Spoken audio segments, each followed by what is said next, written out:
Deep in a shadowed forest, a heart-wrenching scene unfolds. A desperate mother wolf, tangled and bound to an ancient tree, turns her pleading eyes toward her young cub. With a sorrowful cry, she begs, almost as if imploring the little one to come to her rescue and free her from the cruel entanglement. But just as hope glimmers in the baby's eyes, an unimaginable, heartbreaking twist is about to shatter everything. In the depths of an old whispering forest, where ancient trees stand as silent witnesses to the passage of time, nature can sometimes present us with scenes that both inspire and devastate. On a cool, misty morning, among the gnarled roots and dappled sunlight, a tragic tableau emerged. There, near the base of a towering oak, a mother wolf was caught in a cruel twist of fate. Thick stubborn vines and remnants of old eel frayed rope had ensnared her, binding her to the tree as if nature itself had turned against her. Her fur, a tapestry of grays and browns, shone dimly under the filtered light, but it was her eyes that captured every onlooker's heart, brimming with desperation, sorrow, and a raw, unspoken plea. In a voice almost inaudible above the rustle of leaves, she let out soft whimpers, her gaze fixated on a small cub standing hesitantly a few paces away. The young wolf, barely a few months old, seemed to sense the gravity of the situation. Its eyes, wide and innocent, reflected both fear and a burgeoning hope, as if it understood that its mother's suffering was not just a random misfortune, but a desperate cry for help. As the cub edged closer, the forest around them held a solemn silence. Every detail, the gnarled branches, the tangled bindings, the trembling of the mother wolf, spoke of nature's harsh cruelty juxtaposed with the tender bond of maternal love. Yet, even in this moment of heart-wrenching connection, an undercurrent of dread lingered. What if the cub, overwhelmed by fear or uncertainty, could not free its mother in time? What if, despite the instinctual drive to help, fate would prove too heavy a burden for such a fragile creature? This heartbreaking scene, captured in the gentle interplay of light and shadow, set the stage for a dramatic, emotional journey. It challenged the natural order and questioned whether the wild could ever be tamed by compassion, or if, in the relentless struggle for survival, even the most profound bonds would be tested beyond repair. Deep in the heart of an ancient forest, where the air is thick with the scent of damp earth and the whisper of old leaves, a tragic scene unfolds that sets the stage for a poignant tale of love and loss. In a small clearing bathed in the soft glow of early morning light, an aged oak stands as a silent witness to nature's enduring cycle. Its sprawling branches are draped with moss, and its gnarled roots twist across the forest floor like time-worn ribbons.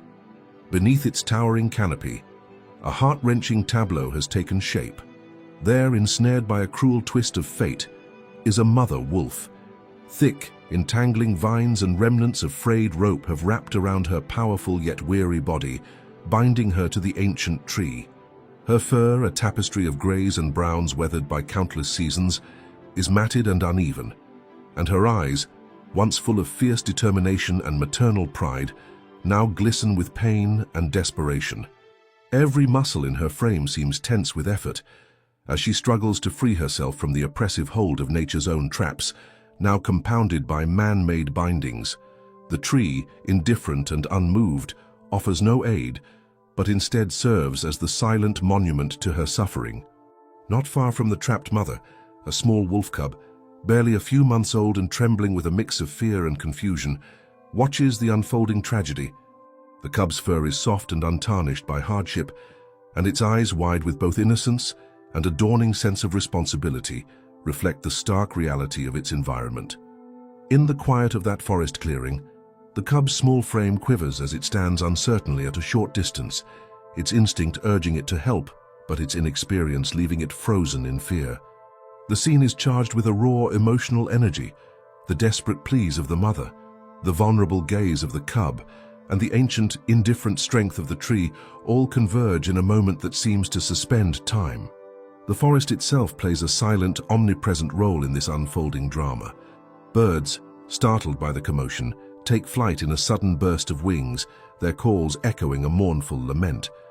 A gentle breeze rustles the leaves overhead, as if attempting to soothe the anguished cries of the mother wolf.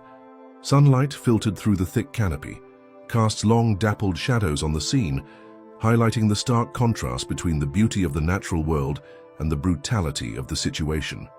Every sound, the creak of the old tree, the soft whimpers of the ensnared wolf, the timid sniffing of the cub, melds into a melancholic symphony of nature caught in a moment of profound distress.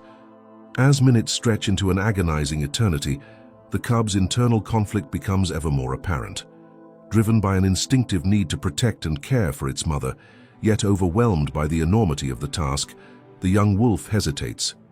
It edges closer, each tentative step fraught with uncertainty, its ears flicking at every rustle in the underbrush. The cub's gaze is fixed on its mother, searching for a sign, a glimmer of hope, or even a silent command. Yet too, the bindings that hold the mother wolf are not easily broken. They are thick and unyielding, a cruel metaphor for the constraints that the wild can impose on even the most determined hearts. In the background, unseen by the distressed pair, the forest continues its ancient rituals. A small stream babbles gently nearby, its waters reflecting the quiet sorrow of the scene. In the distance, the muted calls of other wolves hint at the existence of a larger pack, witnesses to this tragedy, perhaps unaware of the suffering unfolding in their midst. The natural world, in all its majestic beauty, seems to both empathize with and stand aloof from the plight of the ensnared mother. The initial challenges are stark and immediate. The mother wolf's bindings are too tightly wound, and the vines, having grown thick with age, offer little chance of easy release. The cub, though filled with a desperate urge to help, lacks the strength and knowledge to untangle the cruel knots. The situation demands more than instinct. It requires intervention.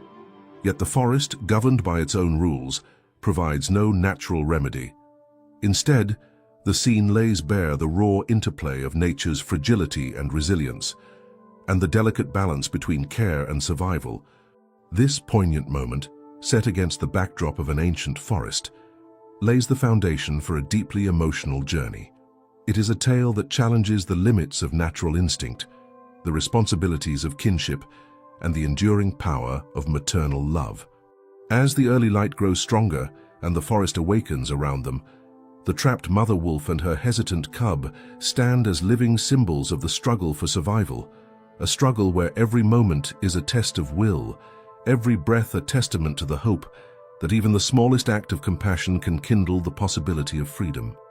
In the fragile silence that followed the heartbreaking tableau, the little cub, whom the forest seemed to call Hope, was left standing, torn between instinct and an overwhelming desire to help. The once tranquil clearing now pulsed with a quiet urgency as the early morning light began to break through the dense canopy. Shadows danced around the gnarled roots of the ancient oak, and every rustle of the wind seemed to echo the mother wolf's desperate whimpers. With her limbs bound by relentless vines and frayed rope, the mother wolf's eyes pleaded silently for salvation. Yet, the task before the baby was daunting and filled with uncertainty. Hope's small heart pounded in her chest as she edged closer to her suffering mother. Every tentative step was a battle against instinctive fear. The world around her, so vast and unforgiving, now seemed both a potential savior and a constant threat. The cub's delicate paws, still soft from youth, made little impressions in the damp earth as it approached the heavy bindings that held its mother captive. It was an act that defied nature itself, a plea for love and help in a place where survival often meant leaving weakness behind. As Hope drew near, the mother wolf's eyes shone with a mixture of gratitude and despair. In a moment that seemed to stretch into eternity, the mother lowered her head, her muzzle trembling as she let out a weak, pained whimper that conveyed both sorrow and a glimmer of hope. The sight of her suffering stirred something deep within the cub, a recognition that this was not merely a test of survival, but an intimate plea to mend a broken bond. The cub's first attempt was clumsy and uncertain. With a delicate snarl that betrayed both determination and fear, Hope began to tug at one of the thick vines with her small, sharp teeth. The rope, old and resilient, resisted the effort. Each tug brought with it a jolt of pain, not just to the binding, but also to the cub's fragile resolve. The sound of the rope straining against the force of her bite was almost drowned out by the ambient whispers of the forest, a chorus of rustling leaves and distant bird calls that seemed to lament the cruel fate of the suffering mother. Nearby, the forest continued its slow, natural rhythm, indifferent yet somehow intertwined with the drama unfolding beneath its ancient boughs. A squirrel chattered nervously in a nearby tree, and a family of deer paused to listen, their eyes wide as if they too sensed the emotional gravity of the moment. Even the wind, which had once carried the playful scents of wildflowers, now seemed to moan softly, echoing the sorrow of the mother wolf. Time appeared to slow as the cub's efforts grew more desperate. Hope alternated between tugging at the binding and recoiling in shock, her small frame trembling with every strain of the rope. The physical struggle was matched by an emotional turmoil, a silent battle between the cub's instinct to flee from danger and its profound need to help the one it loved. Each moment of resistance, every failed attempt to break free the ropes, was accompanied by a flash of tearful determination in the cub's eyes. It was a scene that transcended the ordinary. Nature's cruelty was momentarily softened by a raw, unfiltered expression of familial love. In that delicate struggle, an unexpected visitor emerged. Hidden among the underbrush, a wounded elderly crow watched with keen, knowing eyes. The bird, whose life in the forest had been marked by its own battles for survival, fluttered closer.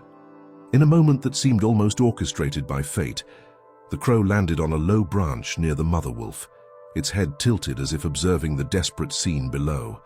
The sight of this solitary witness added another layer of quiet melancholy to the unfolding drama. For reasons unknown, the crow's presence seemed to encourage hope, its silent vigil a reminder that the natural world, in all its raw emotion, was united in its suffering and its resilience. Encouraged by the crow's silent companionship, the cub gathered a bit more courage. With renewed determination, Hope tried again. This time she managed to loosen one of the thinner strands that bound her mother's leg. The small victory, though minor in the grand scope of her mother's bindings, ignited a surge of hope within the little wolf. The mother wolf responded with a faint, grateful whimper that seemed to convey a silent thank you, and for a fleeting moment, a spark of connection passed between them. Yet, as the cub celebrated this small win, a shadow fell across the clearing. A distant rumble of engines and the murmur of approaching footsteps, hinting that human presence was near. The sudden intrusion of potential help or further threat cast a new layer of complexity over the scene. The cub froze, torn between continuing its desperate struggle and fleeing to safety. The forest, with its ancient wisdom, now held its breath once more, and every rustle of leaves seemed to question, would this act of familial devotion be interrupted by forces beyond its control? The cub's heart pounded louder as the sounds of human voices grew nearer, blending with the murmurs of the forest and the faint sighs of the wind. In that charged moment, Hope was forced to make an agonizing decision: risk everything to try to free her mother, or retreat to the relative safety of the forest shadows. It was a choice laden with the raw emotion of survival and the profound, unyielding bond of maternal love. This delicate interplay of instinct, emotion, and external interference set the stage for a profound transformation in the dynamics of the forest and the hearts of all who witnessed it. The cub's struggle, though fraught with difficulty and marked by repeated setbacks, was a testament to the enduring power of hope and the unbreakable bond between a mother and her child. Even as the human voices and distant sounds of machinery signaled that the world outside the forest sanctuary was encroaching ever closer, the determination in the little wolf's eyes spoke of a promise that even the smallest act of love could defy the harshest fate. As Hope continued her desperate struggle to free her mother from the cruel bonds that tied her to the ancient tree, an eerie transformation began to take shape, one that would shatter every assumption about the nature of this tragic scene. In the midst of the cub's determined yet clumsy tugging at the thick vines, a subtle glow started to emanate from the very bindings that held the mother wolf captive. At first, it was nothing more than a faint luminescence, barely perceptible against the dim light of the early morning forest. But with each tug and every strained breath from the suffering mother, the glow intensified, revealing delicate, almost ethereal patterns etched along the fibers of the vines and rope. As the light grew stronger, the markings became unmistakable, ancient symbols, mysterious and arcane, intertwined with the natural growth of the vines. These symbols, reminiscent of forgotten runes and sacred sigils, spoke of an age-old pact, a curse or a ritual perhaps, designed not merely to bind a creature, but to harness its innate power. In that moment, the forest seemed to hold its breath. Hope's eyes, wide with both fear and sudden understanding, fixed upon her mother, whose gaze now shone with a mixture of pain and a strange, otherworldly light. Slowly, almost imperceptibly, the mother wolf's features began to change. The sorrow etched into her face deepened, and her eyes, which had long reflected the quiet anguish of captivity, now glimmered with the memories of a distant, noble past. In a voice that transcended the limitations of sound, a voice that seemed to echo directly in Hope's mind, the mother began to communicate. "My child," the voice resonated, laden with centuries of grief and forgotten honor. "I was once the guardian of this forest, a spirit of protection and wild wisdom. But betrayal and greed cast a shadow upon my soul, and I was bound to this tree as punishment. These bindings are not mere vines. They are the remnants of a curse, woven by those who sought to steal our power." The revelation hit Hope like a tidal wave. The cub's heart pounded not only with fear, but also with a dawning sorrow and awe. Her mother, the fierce, untamed creature she had always known, had once been something greater, a guardian whose duty was to safeguard the balance of the forest. The curse, the voice explained, was inflicted long ago by a vengeful force, either a corrupt human sorcerer driven by greed or a wrathful spirit of the land, who desired to control the wild's mystical energy for his own gain. Now those ancient bonds glowed with the power of that dark magic, a visible chain that had slowly sapped the mother wolf's strength over countless seasons.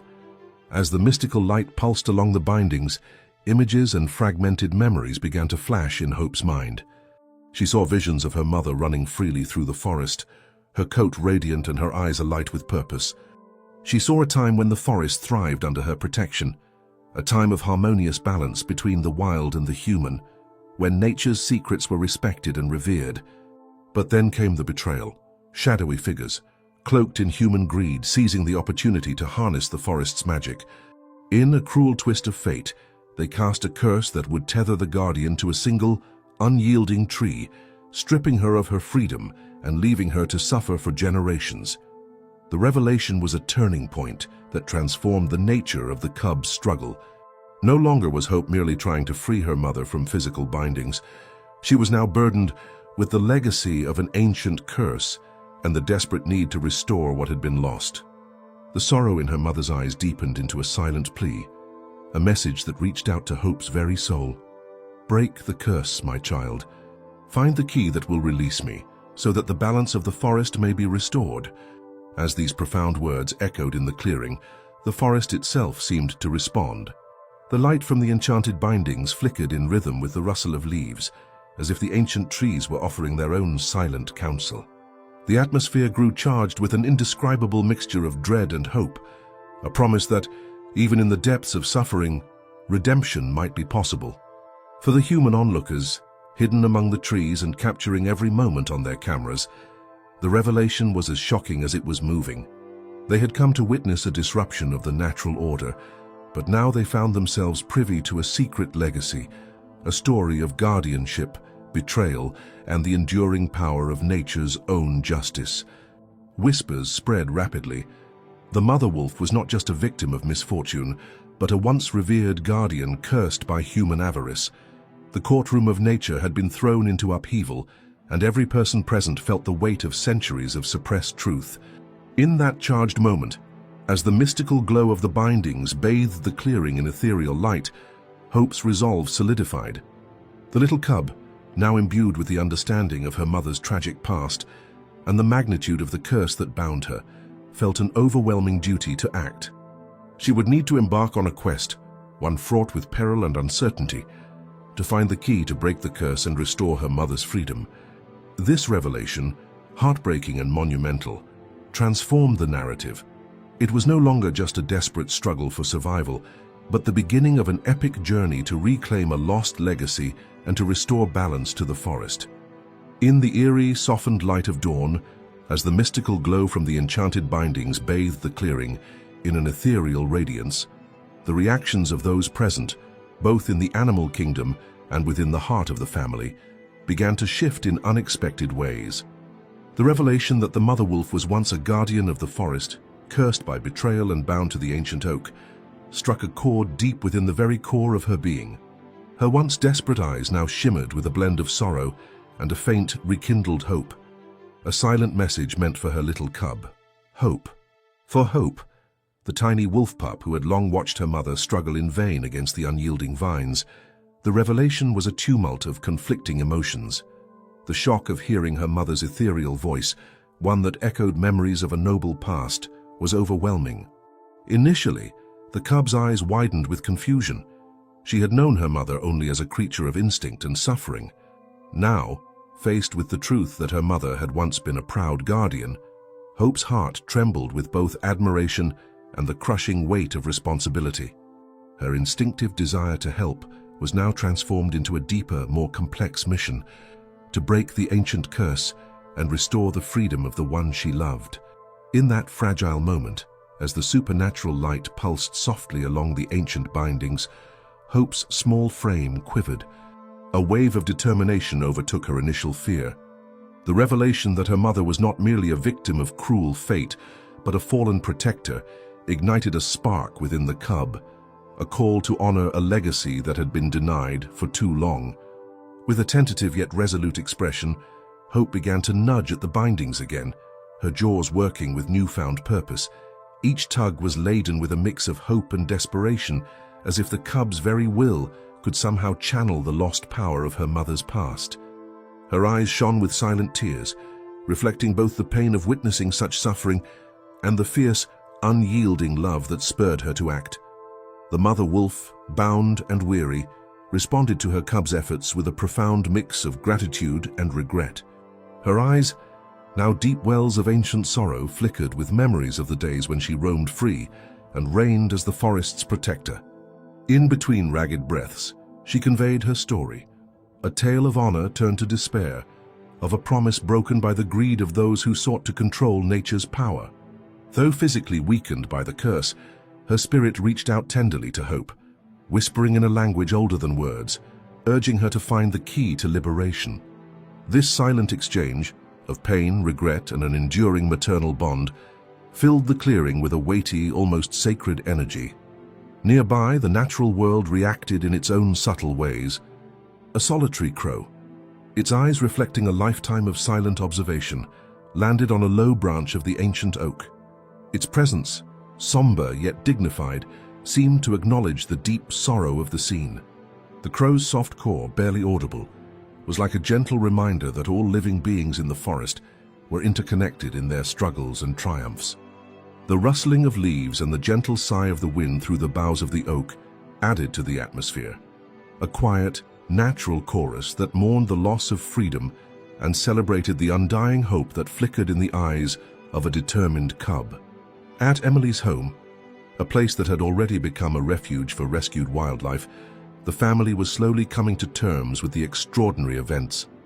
Emily, whose initial instinct had been to offer shelter and solace, now found herself grappling with the profound implications of the revelation.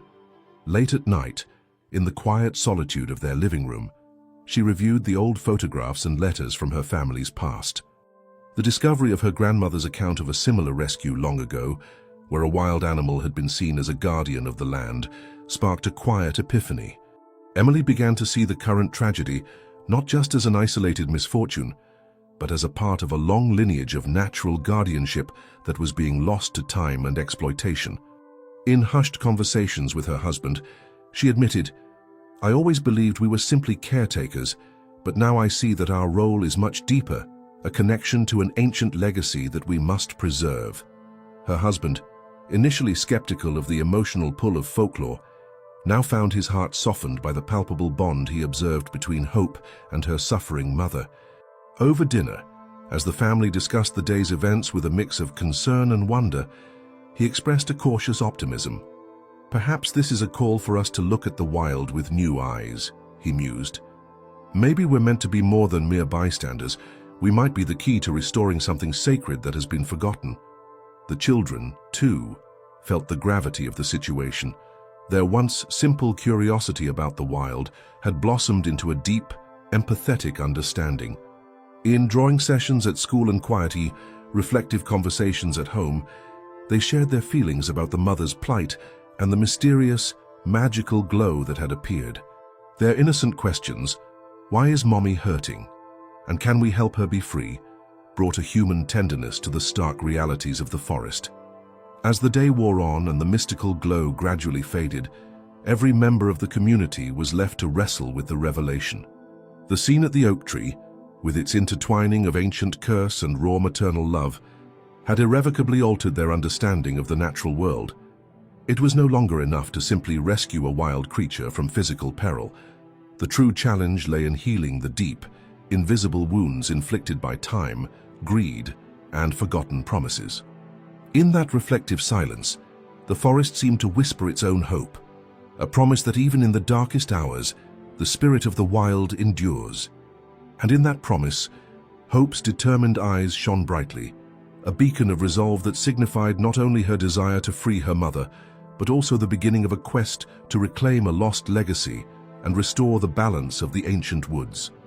As the heart-wrenching struggle between the mother wolf and her determined cub unfolded beneath the ancient oak, new layers of complexity began to emerge that would complicate their quest for freedom and underscore the fragility of life in the wild. What had once been a solitary moment of maternal despair and youthful hope now revealed a network of interconnected challenges, both in the natural world and in the human sphere, that threatened to upend the delicate balance of the forest. One emerging subplot involved the discovery of a series of mysterious carvings on the bark of the ancient oak itself.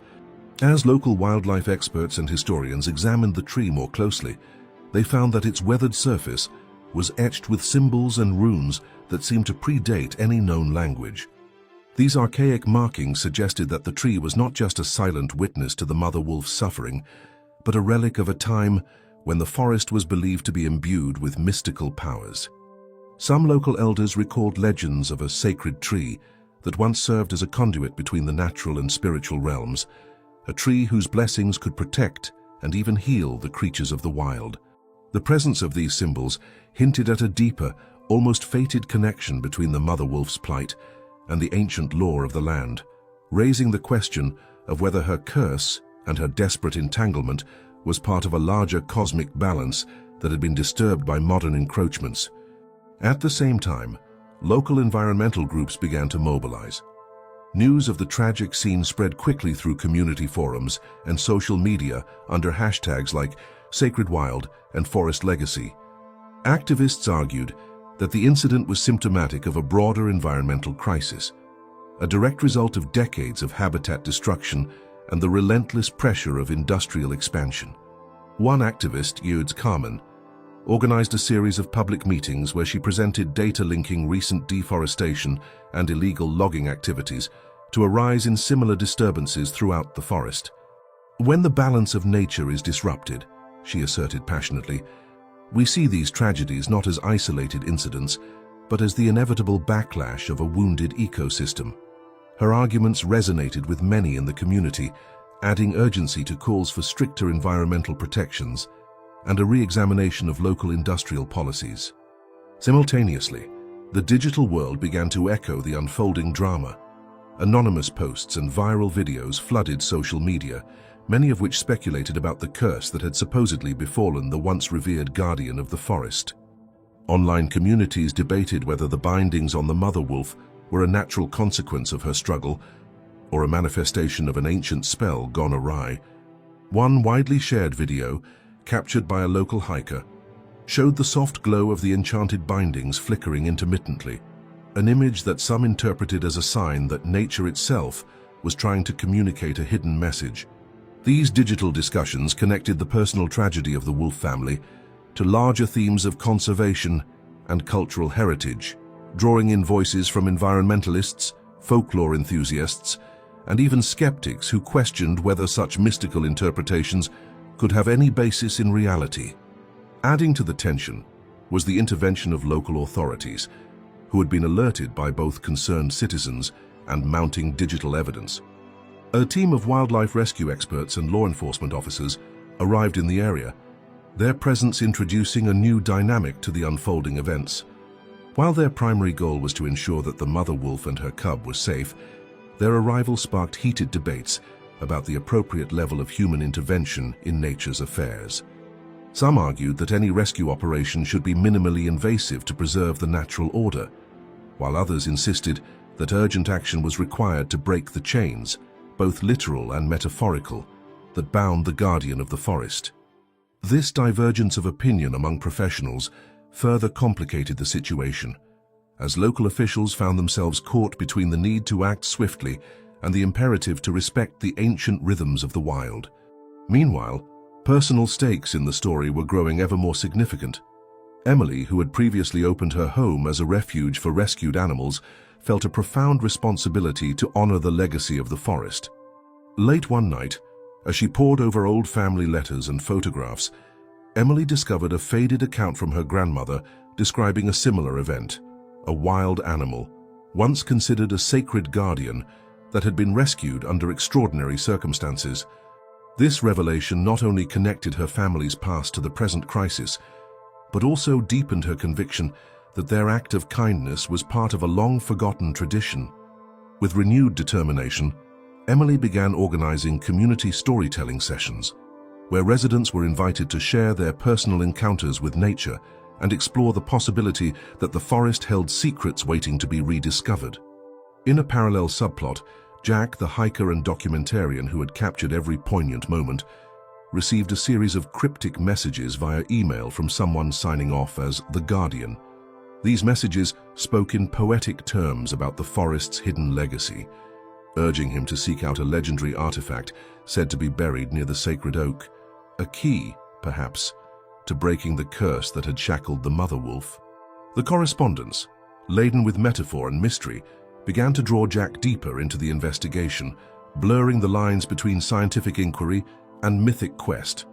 His journey was no longer just about freeing a captive creature. It had become an expedition to reclaim a lost heritage and restore the natural order that had been so violently disturbed. These interconnected subplots, ranging from ancient runes and digital debates to personal family histories and mysterious messages, wove together to form a rich tapestry of intrigue and emotional complexity. They revealed that the plight of the mother wolf and her cub was not an isolated tragedy, but a microcosm of a much larger struggle, the battle between ancient, sacred forces and modern exploitation. Each new thread added depth to the narrative, challenging the community to consider how far they were willing to go to restore balance in the forest. In the hours following the startling revelation of the curse and the mystical bindings, the atmosphere in the clearing grew heavy with conflicting emotions. The ancient oak stood as a silent witness to a scene that was both otherworldly and heartbreakingly real. The mother wolf, still bound by enchanted vines, exuded a deep sorrow that mingled with the fading light, a sorrow that was not only physical but also spiritual. Her eyes, now illuminated with the burden of lost glory and betrayed legacy, seemed to plead for something beyond simple rescue. Meanwhile, the young cub, Hope, oscillated between a raw instinct to flee and a profound desire to help. The emotional weight of the moment bore down on every creature present, setting the stage for an intricate web of internal conflict and external challenges. For the mother wolf, the curse was more than a physical restraint. It was a chain that tethered her to a past filled with honor and a future mired in despair. As she struggled against the thick vines, every strained movement was a visible testament to a legacy she longed to reclaim. Her eyes flickered with memories of a time when she roamed free, protecting the forest and nurturing a balance between nature and mankind. Yet, that same gaze now held a profound resignation, an acceptance that her suffering was the price of a betrayal by forces that had once revered her. This internal battle was visible in the subtle tremors of her muzzle and the deep, resonant whimpers that punctuated the silence. Her pain was both a personal lament and a symbolic echo of nature's wounded spirit. Hope, the cub, found herself thrust into an emotional maelstrom. Having only known her mother as a figure of both fierce love and inexplicable sorrow, the revelations of her true past left the young pup confused and conflicted. The cub's heart raced with a cocktail of emotions, fear of the unknown, anger at the injustice, and a burgeoning determination to free her mother from the ancient curse. Each attempt to tug at the bindings was met with a mix of hope and trepidation. The cub's small form, so full of raw potential, wavered as it faced the overwhelming force of both nature and a cruel, arcane fate. Every tug and pull was not just a physical act, but a symbolic defiance against the darkness that had stolen her mother's freedom. Outside the immediate circle of the wolf duo, a cadre of human onlookers, local wildlife experts, conservationists, and even a few intrigued passers-by watched the unfolding drama with bated breath. Among them, Jack, the dedicated documentarian, recorded every detail with a heavy heart. His eyes, which had seen countless wonders in the wild, now brimmed with empathy and a deep-seated urgency. "There's a profound sadness in these eyes," he later noted in his journal, "as if they carry the weight of centuries of forgotten honor." Jack's internal struggle mirrored that of the community, a battle between the desire to intervene and the fear of disrupting the fragile equilibrium of nature. Local conservationist Dr. Elena Morales, who had been tracking environmental changes in the area, expressed her concern over the emerging pattern. In a hushed conversation with other experts, she remarked, "This isn't merely an isolated case of misfortune. It's a cry for help from the very heart of the forest. The curse on this wolf, this bound guardian, is a symbol of the exploitation and neglect that has plagued these lands for far too long." Her words, though clinical, resonated with a deep, underlying melancholy, a reminder that nature's wounds are often invisible and slow to heal, yet infinitely painful. Within Emily's household, where the family had long embraced their role as caretakers of rescued wildlife, the emotional dilemmas were deeply personal. Emily sat with her husband in the quiet of the evening, reflecting on the significance of the mystical events. "I feel as if our home is not just a shelter," she murmured, "but a bridge between our world and the ancient past of this forest. This curse, it's a wound that runs deeper than any we've seen. How do we even begin to heal something so old?" Her husband, whose practical nature often clashed with her idealism, struggled to reconcile his concerns for safety with the overwhelming call to preserve what he now saw as a sacred legacy. Their conversation was tender and conflicted, a microcosm of the larger debate that gripped the community. Social media channels, always a barometer of collective sentiment, erupted with posts reflecting this inner turmoil. Hashtags like Menchin Break the Curse and Wild Legacy trended locally, with users sharing personal stories of loss and hope intertwined with the mysterious events. Some users expressed a belief that the incident was a divine signal, a call to return to the old ways of honoring the wild, while others warned that such emotional interpretations might lead to dangerous oversimplifications of nature's complexities. These online debates added another layer of tension, merging modern technology's immediacy with timeless questions of morality and survival. In that moment, every actor in this unfolding drama, whether beast or human, was caught in a web of internal conflicts and external pressures. The mother wolf's silent plea for liberation, the cub's trembling resolve, and the community's growing desire to intervene all converged into a potent, multifaceted struggle. This was not just a fight for freedom from physical bonds, but a battle against a legacy of exploitation and a call to restore the natural order that had once been governed by ancient wisdom and deep, unspoken bonds. As dusk crept in and the forest's colors deepened into twilight, the complex interplay of emotion and duty left no one untouched. The weight of the curse, the memory of past guardianship, and the urgent need for compassionate intervention all coalesced into a single, poignant question. How far are we willing to go to reclaim a lost legacy and restore balance to the wild? And in that question lay the promise of transformation, a promise that even the most harrowing circumstances could give birth to hope. As dusk deepened into a velvety twilight, an unsettling energy began to permeate the forest clearing, where the mother wolf remained bound to the ancient oak. The mystic glow from the enchanted bindings had subsided to a gentle shimmer, but with it came an escalating tension that hinted at far more than a mere curse. It suggested that the very fabric of the forest held deeper secrets waiting to be unveiled. In the quiet moments after the revelation of the curse, As Hope's determined eyes burned with resolve, an inexplicable phenomenon began to occur. The ancient oak, long a silent witness to the cycle of life and sorrow, started to exhibit strange behavior. Its leaves, previously lush and vibrant, began to shimmer with an eerie silver light. Vines around its trunk pulsed slowly, as if infused with a latent energy that was neither wholly benevolent nor entirely sinister. Local wildlife experts who had been discreetly monitoring the area later described the tree's behavior as a call from the past, a sign that the curse might be linked to an ancient, almost forgotten ritual meant to harness the wild's untamed spirit. Simultaneously, Jack, who had been meticulously documenting every nuance of the unfolding tragedy, discovered another cryptic detail hidden within his earlier photographs. In one shot, barely visible in the interplay of shadow and light, a small carved symbol was etched into the bark of the oak, a symbol that mirrored the runes now glowing faintly on the enchanted bindings. This unexpected echo between the tree's ancient markings and the magical bindings suggested a deeper connection between the curse and the natural history of the forest. Jack's discovery stirred his curiosity further, and he began to suspect that the key to breaking the curse might lie hidden within the very tree that had inadvertently become a prison for the mother wolf. Around the same time, the digital sphere exploded with fresh, mysterious posts. Anonymous users began sharing images and video clips of similar enchanted symbols appearing on trees in other parts of the forest, along with whispered claims of guardians who had once roamed these woods. Hashtags like Mong Sacred Oak and Non Ancient Bond trended locally, igniting heated debates among environmental enthusiasts and folklore aficionados.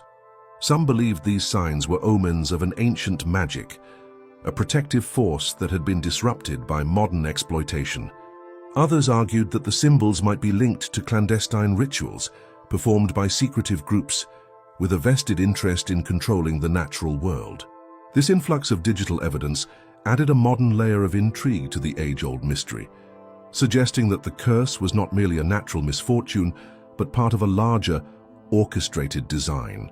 In a surprising twist, during one of her nightly vigils, Emily observed a soft, rhythmic chanting carried by the wind.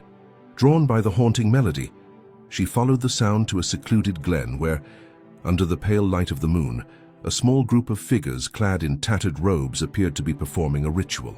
Their voices blended with the rustling leaves in a chant that spoke of balance, retribution, and redemption. Though she could barely discern their words, Emily sensed that this clandestine ritual might hold the ancient knowledge needed to break the curse. The figures vanished as quickly as they had appeared, leaving behind only the echo of their incantations and a renewed sense of urgency among those who witnessed the phenomenon. Rumors began to circulate that these were the descendants of the forest's original guardians, keepers of a secret legacy that could unlock the key to liberating the mother wolf. Further complicating matters, local authorities received an anonymous tip indicating that a private collector, rumored to be fascinated by mystical artifacts, had recently acquired an ancient relic said to be linked to the sacred powers of the forest. The tip mentioned that this relic, a weathered amulet bearing the same mysterious symbol as seen on the oak's bark, was in the possession of a reclusive figure known only as the Curator. The news sent ripples through the community, igniting speculation that this relic might be the missing piece needed to break the curse, or perhaps to amplify the forest's protective magic.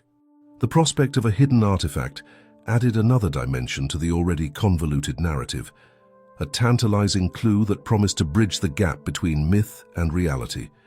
Meanwhile, on the digital front, discussions flourished as a series of live-streamed videos from the forest showed inexplicable, pulsating lights weaving through the treetops, as if the forest itself were trying to communicate its ancient secrets. These events deepened the intrigue and elevated the tension among both skeptics and believers, with many insisting that the natural world was sending urgent signals that humanity could no longer afford to ignore. As the various threads converged, the stakes of the situation became increasingly clear. The mother wolf's plight was now entwined with an ancient legacy of guardian magic, clandestine rituals, and hidden relics, a puzzle that spanned centuries and defied the boundaries of the modern world. The tension was no longer solely about freeing one trapped creature. It was a call to restore a disrupted balance in the forest, to honor its sacred past, and to confront the exploitation that had fractured the natural order. In that charged atmosphere, Hope, the little cub, stood resolute, her eyes reflecting both the newfound revelations and the daunting challenges ahead. The revelation of the ancient symbols, the appearance of mysterious figures, and the cryptic digital messages had all served to elevate the stakes from a simple rescue to a profound quest for redemption and restoration. The forest, with its ancient trees and hidden secrets, had become the battleground for a timeless struggle. A struggle between the forces of exploitation and the enduring mystical power of nature. In the days that followed the miraculous revelation of the ancient curse and the desperate plea of the mother wolf, new layers of intrigue and interconnected subplots began to weave their way into the fabric of the unfolding drama. The tragic scene of the mother wolf, bound by enchanted vines and tied to the ancient oak, and the determined cub, Hope, had sparked far more than a simple rescue mission. It had ignited a community-wide awakening to an ancient legacy and a hidden battle for the forest's soul. Local environmental activists, already galvanized by the initial spectacle, started to uncover clues that pointed to a long history of mysterious events in the region. At one of the community meetings, Carmen, a passionate advocate for the wild, presented a series of old photographs and documents she had painstakingly collected from local archives. These records detailed similar incidents from decades ago, when a revered guardian of the forest was said to have been cursed by greed and betrayal. Our ancestors spoke of a sacred tree that bound the spirit of a protector until the curse was broken by a brave heart, Carmen explained, her voice quivering with both sorrow and hope. Her findings not only connected the current tragedy to a forgotten past, but also lent an almost mythic dimension to the mother wolf's plight. Around the same time, digital whispers began circulating on social media under hashtags like Guardian Curse and Wild Legacy. A group of local bloggers and wildlife photographers started a collaborative project to map out the locations of mysterious ancient symbols that had been appearing on trees throughout the forest. One particularly striking image captured a faded rune-like inscription on a massive birch, its design mirroring the symbols now glowing faintly on the enchanted bindings. These online discussions rapidly attracted attention from both folklore enthusiasts and environmental scientists, who debated whether these ancient markings were signs of a protective ritual or a curse imposed by those who once sought to control the forest's magic. In the midst of this digital and archival exploration, Emily found herself drawn deeper into the mystery. Her own family's legacy, once a quiet undercurrent in her life, now surged to the forefront. Late one evening, while sifting through a box of her grandmother's belongings, Emily discovered an old leather-bound journal. Its pages, yellowed with time, contained detailed accounts of her grandmother's encounters with the wild, a narrative of compassion, of rescuing injured animals, and of moments when nature seemed to speak in mysterious ways. One entry in particular described a similar incident, a once mighty guardian of the forest who was bound by mystical forces until a brave cub unlocked the secret of its bindings. This discovery resonated deeply with Emily, reinforcing her belief that their involvement was part of a much larger, almost sacred, mission. She began to organize informal gatherings at her home, inviting community members to share their stories of unexpected encounters with nature and to discuss the possibility that the forest held secrets waiting to be uncovered. Simultaneously, Jack, the intrepid hiker and documentarian who had captured every moment of the initial tragedy, received a series of cryptic messages via email from someone signing off as the Guardian. These messages were poetic and enigmatic, hinting at a hidden key to breaking the curse. One message read, "In the glade where the old river meets the silent oak, the key lies hidden beneath the stones that remember." Jack's curiosity was ignited. He began cross-referencing these clues with the maps and archival data he had collected. The possibility that a tangible artifact, an ancient relic imbued with the forest's forgotten magic, could be the key to freeing the mother wolf transformed his role from mere observer to active seeker of truth. His latest blog posts, filled with evocative descriptions and blurred photographs of moss-covered stones in a secluded glen, quickly amassed a following among local history buffs and environmentalists. Local law enforcement, spurred by the mounting evidence and the fervor of digital activism, initiated an internal review of the courthouse's security protocols and the nearby industrial activities. Rumors circulated that certain corporate entities had been secretly monitoring the forest, using sophisticated technology to track wildlife movements for their own profit. These allegations, once considered fringe theories, were gradually gaining credibility as more digital evidence surfaced. During a public forum, one security officer recounted how unusual gaps in surveillance footage coincided with the appearance of these mysterious ancient symbols on trees. "It's as if someone didn't want these secrets to be seen," he said, his voice filled with an undercurrent of fear and defiance. This development added a new, unsettling twist to the narrative, suggesting that powerful interests might be involved in perpetuating the curse. At a community workshop organized by the local environmental group, voices of traditional wisdom mingled with modern scientific insights. Elders recounted stories of guardian animals, from times when the forest was in perfect harmony with its people, while young conservationists presented satellite images and environmental data linking recent industrial encroachments to the increased frequency of mystical phenomena in the woods. The dialogue was both passionate and nuanced, as participants debated whether the current crisis was a direct result of human greed or a natural cyclical response to disruption. In this melting pot of digital activism, historical records, and personal revelations, the plight of the mother wolf and the determined resolve of hope emerged as powerful symbols of a broader struggle. The community, now more than ever, was compelled to consider how ancient legacies, modern exploitation, and the unyielding force of nature converged in a single, heartbreaking moment. The interwoven subplots, from the mysterious carvings on the sacred oak and the cryptic messages from the Guardian to Emily's rediscovered family lore, formed a tapestry of intrigue that challenged everyone to rethink their relationship with the wild. Each new thread, whether a faded journal entry or a grainy video clip of shadowy figures near logging roads, reinforced the idea that the forest was a living entity with a history of both beauty and betrayal. The subplots not only added depth to the central narrative, but also connected the personal stories of individuals like Emily and Jack to the larger environmental crisis facing the community. The fate of the abandoned wolves and the ancient curse that bound their guardian had become a rallying cry, a call to restore balance, honor forgotten legacies, and confront the exploitation that threatened the very soul of the forest.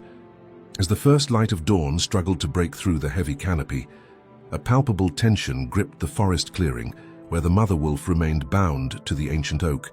The mystical glow of the enchanted vines had dimmed to a soft shimmer, but the revelations of the curse and the long-forgotten legacy now hung over the scene like a dark omen. The conflicts that had been simmering between nature's brutal reality and the hope of redemption, between ancient magic and modern exploitation, were about to come to a head. In that fraught moment, Hope, the young cub, stood trembling beside her suffering mother.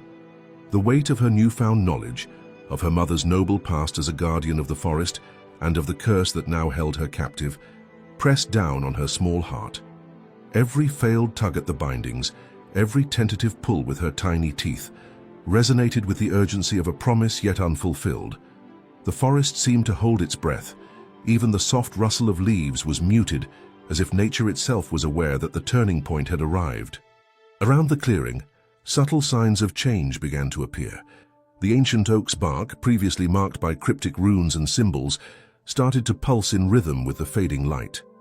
The patterns on the vines, now illuminated by that ethereal glow, appeared to shift and ripple like a living script, a silent communication from the forest's deep past. These phenomena stirred a growing realization in Hope.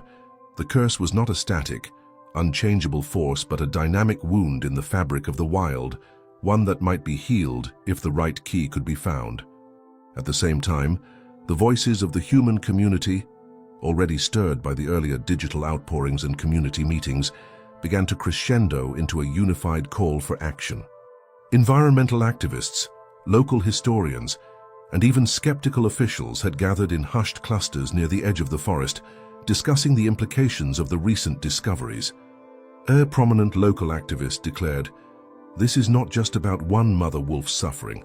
It's a symbol of how our entire forest is being exploited and forgotten. We must act now before the curse tightens its grip forever." Her words echoed through the corridors of community halls and online forums alike, drawing a line in the sand between inaction and decisive intervention. Within the dense wood, Jack, the intrepid documentarian, reviewed his notes and photographs with mounting urgency. He had captured every detail, from the shifting glow of the enchanted bindings to the tearful expression in his cub's eyes. Now he realized his work had taken on a new significance. His recordings were not merely evidence of a tragic incident, they were the clarion call of a hidden legacy and a deep injustice that spanned centuries. "We're on the edge of something monumental," he wrote in his journal, "a moment where the ancient forces of the forest clash with the modern world's indifference. The fate of this guardian and her cub is now intertwined with the very soul of our wilderness." Meanwhile, in a nearby clearing, a group of local conservationists and scholars convened in an impromptu assembly. They debated passionately over a weathered map spread out on a makeshift table, pinpointing the locations of similar ancient symbols discovered throughout the forest. One elder, whose voice trembled with a mix of reverence and sorrow, recalled old legends of a sacred ritual, one that had once been used to lift curses from nature by reuniting guardian spirits with the heart of the wild. "If we can find the lost key, the relic said to be hidden near the sacred glade, we might break this curse and restore balance," he insisted, his eyes glistening with unshed tears. His words added a tangible goal to the swirling chaos, a final piece of the puzzle that could either liberate the mother wolf or condemn her to eternal bondage. In that critical moment, the local authorities, prompted by the rising tide of public concern and bolstered by digital evidence, announced plans to intervene. A special task force was mobilized to investigate the possibility that modern corporate interests had played a role in the curse's persistence. Rumors had circulated that an influential local developer, with clandestine ties to industrial logging and technological surveillance, might be behind the mysterious tampering of the forest's ancient magic. This new angle injected a sense of urgency and danger into the already volatile situation.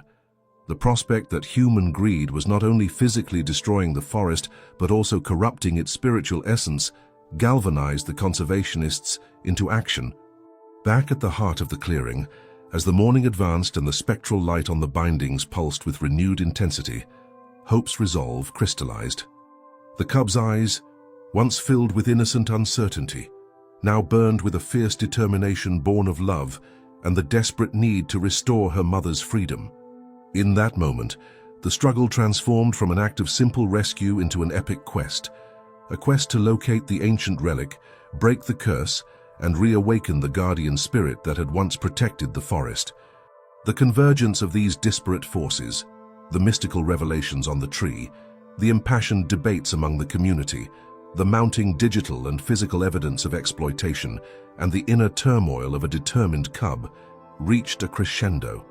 The abandoned wolves and the forest itself seemed to be calling out for redemption, for a restoration of balance that had been long denied by the relentless march of modernity and corporate greed.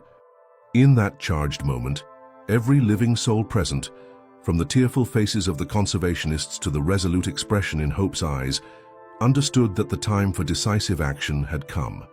The fate of the mother wolf, and indeed the sanctity of the entire forest, now hung in the balance, a balance that would soon tip either toward redemption or irrevocable loss.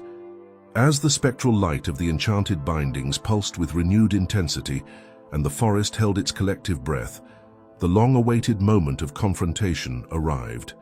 The community, local conservationists, and a small band of determined individuals had gathered near the ancient oak where the mother wolf remained bound. The air was thick with anticipation and a mix of hope and sorrow. Every whispered legend and digital clue had led to this decisive juncture, a point where the cursed bindings, the age-old symbols, and the fervent pleas of a desperate cub would be addressed head-on. Jack, with his camera slung over his shoulder and his journal clutched tightly in hand, stepped forward from the group of gathered witnesses. His voice, steady and resolute, carried across the clearing as he addressed everyone present. "Today we have reached the moment of truth," he declared. "Our investigation has revealed not only the cruel physical bindings that hold this guardian captive, but also the dark legacy behind them, a curse born of betrayal and greed, imposed long ago by those who sought to control the forest's magic. We cannot stand by while this ancient injustice continues to strip away the very soul of our wild." His words were met with nods of determination and murmurs of agreement from conservationists, local elders, and even the few skeptics in the crowd.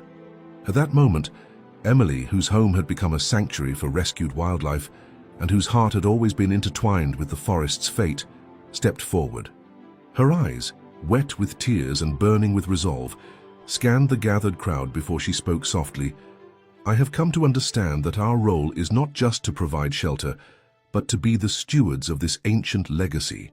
My grandmother once told me stories of a time when the forest was governed by guardians, whose spirits protected the balance of nature.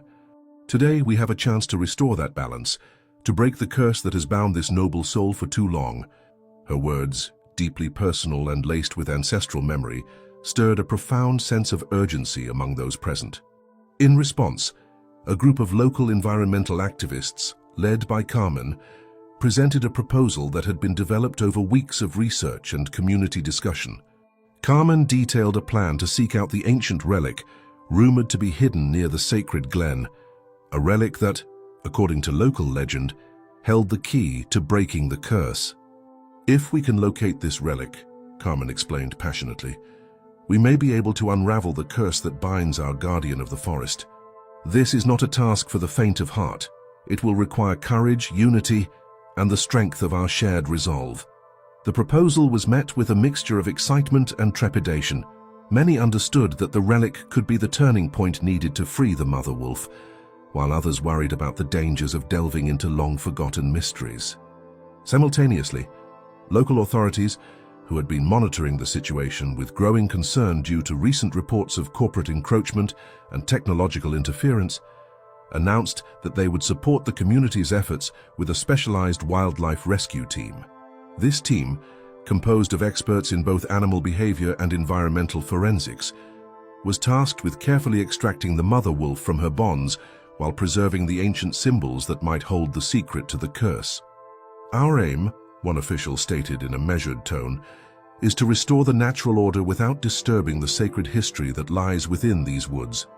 Their assurance, though tinged with caution, provided a glimmer of hope that human intervention, when guided by respect and empathy, could indeed work in harmony with the wild.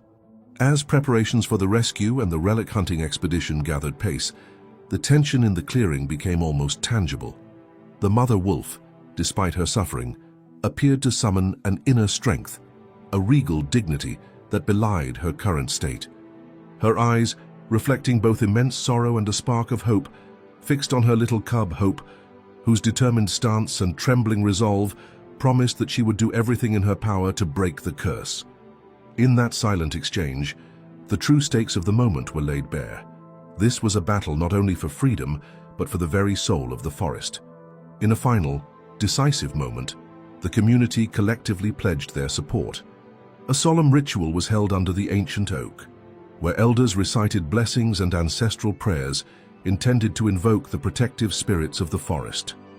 These words, echoing across the clearing, were a powerful affirmation that the fight to break the curse was as much a spiritual endeavor as it was a physical one. "We stand here as one," an elder proclaimed, his voice resonant with both pride and sorrow, vowing to restore the harmony that has been disrupted by human greed and forgotten honor. With that declaration, the stage was set for a bold, unified course of action. Legal teams would file formal complaints against those responsible for the environmental exploitation that had led to the curse, while the Independent Oversight Committee would begin its search for the ancient relic that could reverse the bindings. At the same time, the Wildlife Rescue Team, equipped with advanced technology and guided by deep respect for the forest's traditions, prepared to carefully extract the mother wolf from her bonds without harming the ancient symbols that held the secret to her past. As the first light of dawn crept over the horizon, bathing the clearing in a soft, hopeful glow. Every individual present felt the gravity of their collective commitment. They understood that the path ahead was fraught with uncertainty and danger, yet they were united by an unbreakable resolve to restore balance, honor ancient legacies, and protect the wild from exploitation. In that moment, as the forest exhaled a gentle sigh of relief, the community took its first decisive step toward breaking the curse and reclaiming the sacred trust between humanity and nature. As twilight deepened into the embrace of night, the forest clearing beneath the ancient oak pulsed with an almost tangible energy, a silent battleground where the forces of ancient magic and modern intervention were poised for a final confrontation. The mother wolf, still bound by the enchanted vines that glowed faintly with mysterious runes, and her determined cub, Hope, now stood at the center of an epic struggle. Every element of the scene, the gnarled bark of the oak, the ethereal shimmer of the bindings, and the trembling eyes of the cub, converged into a moment of peak tension that promised either redemption or irreversible loss. The atmosphere was electric as the gathered community, environmental activists, local elders, and wildlife experts encircled the clearing. They had come together not just as witnesses, but as participants in a cause that transcended the immediate tragedy. Every whispered prayer, every shared story of ancestral guardianship, and every digital post under hashtags like Break the Curse and Wild Legacy had led them to this decisive hour. The air was heavy with anticipation. Even the wind seemed to hold its breath as if nature itself was waiting for what was to come.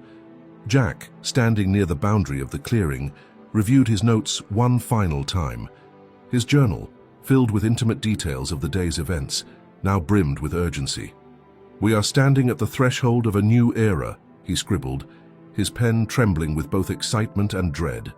His words captured the profound realization that the fate of the mother wolf, and by extension the balance of the forest, hung precariously in the balance. Every piece of evidence, from the ancient runes to the cryptic messages received from the Guardian, had culminated in this one moment. Nearby, Officer Ryan, whose transformation from a detached enforcer to a compassionate protector had become a beacon of hope for the community, addressed the assembly with a steady voice that belied the emotional storm within him. "Tonight, we face the culmination of our efforts," he declared. "The curse that binds our guardian of the forest is not merely a chain of vines and forgotten spells. It is a symbol of the exploitation that has plagued these woods for generations. We must now stand united to break this curse and restore balance to the wild." His words resonated through the group, stirring a murmur of collective resolve as they prepared for the decisive action ahead. In that charged moment, the ancient oak, with its time-worn bark and luminous symbols, seemed to pulse with a life of its own. The tree's rhythmic glow synchronized with the soft murmurs of the forest, a natural heartbeat that echoed the urgency of the situation. The enchanted bindings around the mother wolf flickered in tandem, as if the very energy of the forest was gathering to aid in her liberation. It was as though the oak itself was offering a clue. The key to breaking the curse might be hidden within its ancient, mysterious lore. Suddenly, the quiet was broken by the distant sound of approaching footsteps and murmurs, a sign that local authorities and environmental rescue teams were arriving to support the community's intervention. Their presence signified that the battle was no longer a solitary struggle, but a collective effort that spanned the entire region. Among them was a small contingent of experts led by Dr. Elena Morales, whose satellite imagery and environmental data had confirmed a disturbing link between industrial encroachment and the forest's distress. Her recent findings had added a layer of urgency, warning that if the curse was not broken soon, the destructive forces of modern exploitation would tighten their grip on the wilderness.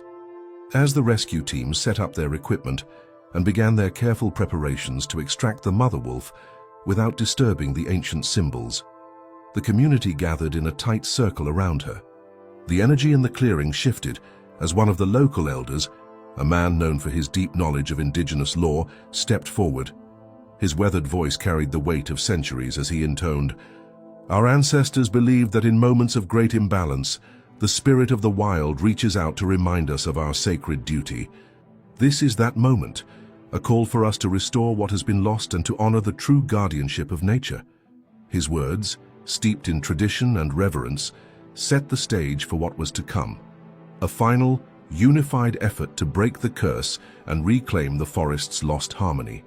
In that climactic juncture, every soul present, whether human or animal, felt the magnitude of the choice before them. The mother wolf's eyes, now a mirror of ancient sorrow and nascent hope, locked with those of her cub, as if silently urging her to be brave. The determination in Hope's gaze was a defiant challenge to the forces that sought to keep her mother bound. Across the clearing, the diverse voices of the community, activists, elders, scientists, and officials, merged into a single, resonant call for justice. As the first hints of dawn began to break over the horizon, bathing the clearing in a soft golden light, it became clear that the fate of the forest rested on the actions that would be taken in these final moments. The community was now poised on the edge of transformation, a critical turning point where the ancient curse could be broken and the natural order restored, or where the exploitation would continue unchecked, plunging the wild into deeper despair. In that moment, with the forest alive with both ancient magic and modern determination, the stage was set for the final confrontation, a bold, unified action that promised to change the destiny of the forest forever. That fateful evening, as the sky deepened to a bruise of twilight and a chill wind swept through the ancient forest, the stage was set for the moment that would determine the fate of the mother wolf and her brave cub, Hope. Under the gnarled branches of the ancient oak, where the cursed vines still glowed faintly with mysterious runes, a heavy, almost tangible silence fell over the clearing. The air itself seemed to vibrate with the accumulated sorrow and unspoken promises of ages past.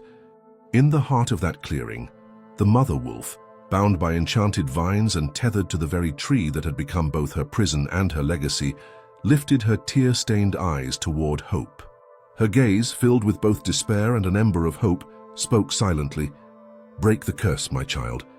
Free me and restore the balance of our sacred forest."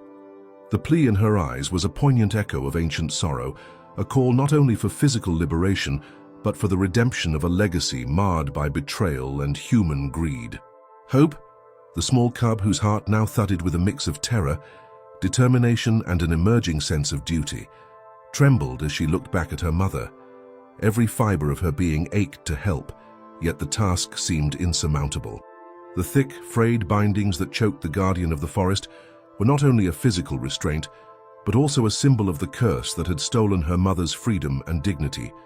For a long, agonizing moment, the cub hesitated, caught between the instinct to flee and the profound, unyielding call to act. Then, as if stirred by an unseen force, a soft glow began to emanate from the ancient runes on the bindings. The symbols pulsed with a mysterious light, growing brighter and more insistent with each heartbeat. It was as though the very spirit of the forest was awakening, urging Hope to rise above her fear. The pulsating light revealed intricate patterns along the vines, a coded message that hinted at a hidden key, a relic lost to time that held the power to break the curse. In that charged moment, every creature in the clearing seemed to pause. The mother wolf's eyes shone with a mingling of agony and a fierce, almost defiant hope. "My child," her eyes seemed to say, "the key lies beneath the stones of the sacred glen, where the old river meets the heart of the forest. Only you can unearth it and free me from these bindings." The words, unspoken yet unmistakable, resonated in Hope's ears. The cub felt the weight of destiny pressing upon her small shoulders, a burden of love, duty, and the desperate need to reclaim what had been lost. Summoning every ounce of courage, Hope took a trembling step away from the base of the ancient oak. Her heart pounded as she darted toward the edge of the clearing, guided by a newfound determination. Every step was fraught with danger. The forest was dark and full of unknown perils. Yet the cub pressed on, driven by the desperate desire to save her mother and restore the honor of their once noble lineage. As Hope moved deeper into the forest, the sounds of nature took on an almost otherworldly quality. The rustle of leaves and the distant murmur of the old river seemed to form a symphony of encouragement, urging her forward. Guided by instinct and the memory of her mother's pleading gaze, she eventually reached the sacred glen.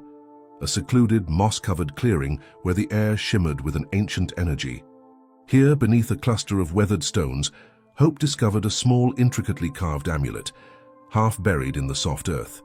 Its surface bore the same mysterious symbols that adorned the cursed vines, pulsing faintly, as if alive with the forest's hidden magic. Hope's heart leaped. This relic was the key her mother had silently promised, a tangible embodiment of the ancient law that bound their fates. With trembling determination, she grasped the amulet in her tiny jaws and turned back, her path lit by the soft glow of the relic. Every moment felt charged with urgency. The forest, once a silent observer, now roared with the promise of change. Back at the ancient oak, as Hope returned, a heart-wrenching scene awaited her. The mother wolf, having sensed the cub's movement, stirred weakly. The moment Hope approached, the amulet began to radiate a brilliant light that spread along the cursed vines, slowly unraveling the dark magic that had held her captive for so long. With each pulsing beat of light, the bindings loosened, a bittersweet liberation that was as painful as it was hopeful. Then, in a final, shattering moment, a deep, resonant howl echoed through the clearing, one that was not born of agony, but of release. The mother wolf, freed from her enchanted bonds, collapsed gently to the forest floor, her eyes closing as if in relief. Yet, the triumph was bittersweet. The process had drained her, leaving her frail and broken. Hope rushed to her side, nuzzling her with tender urgency, as if to console her mother even as a tearful cry of sorrow and victory mingled in the crisp morning air. In that climactic scene, the forest itself seemed to weep. A soft, mournful rain began to fall, washing over the ancient oak and the tender reunion of mother and cub.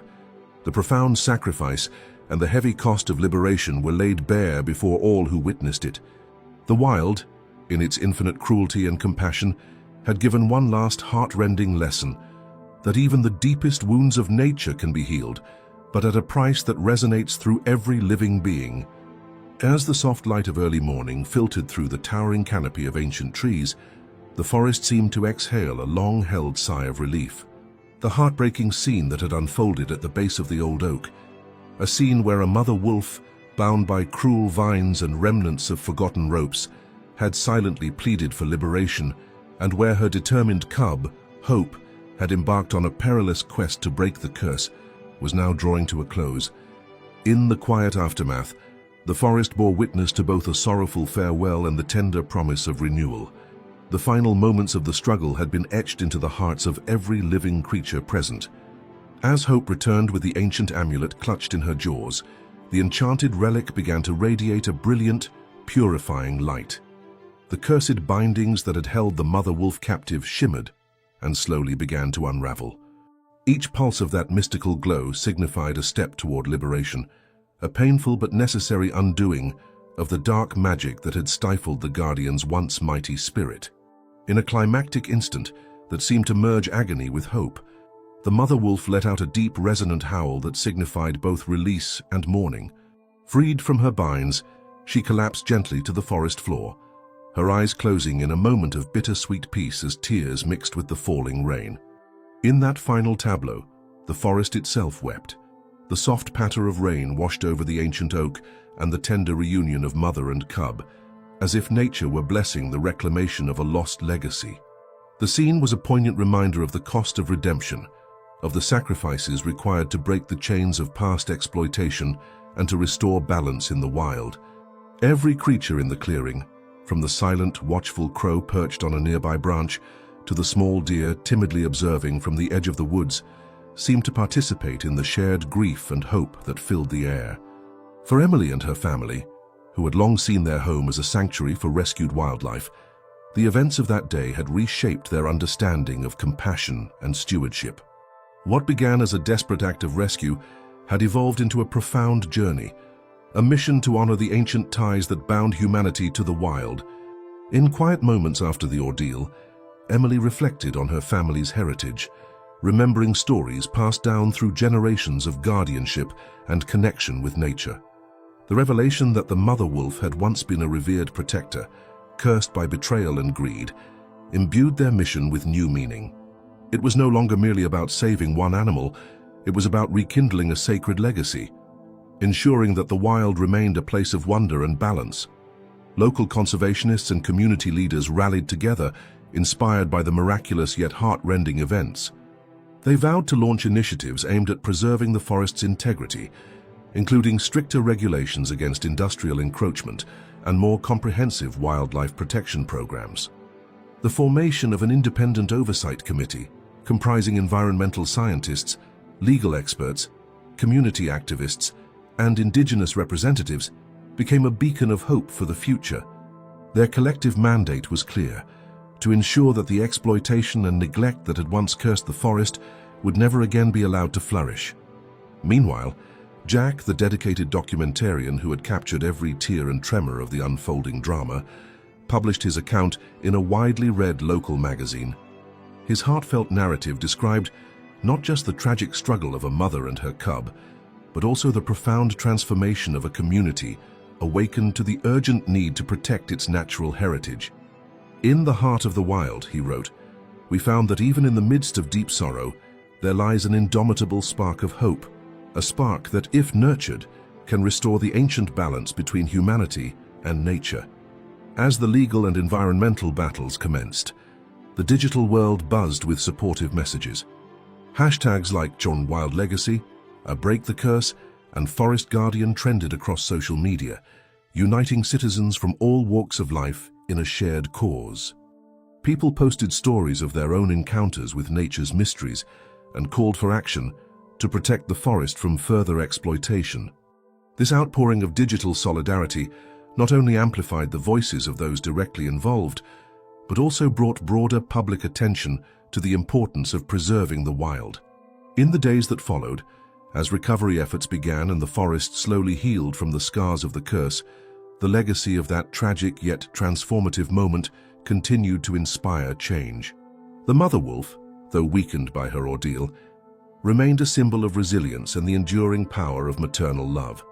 Her silent gratitude, communicated through soft whimpers and gentle gazes toward her cub, became a living testament to the promise that even the deepest wounds could be mended. In this reflective period, the community stood united with a renewed commitment to honor and protect their natural world. They had learned that sometimes the most heart-wrenching struggles yield the brightest sparks of hope.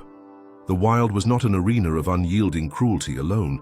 It was also a realm of profound connection, where ancient legacies could be revived and a future of balanced coexistence could be forged. Thank you for joining us on this deeply moving journey of heartbreak and hope. If the story of the mother wolf, bound to an ancient oak, and her brave cub Hope, who dared to break the curse, has touched your heart, please subscribe to our channel, like this video, and share your thoughts in the comments below.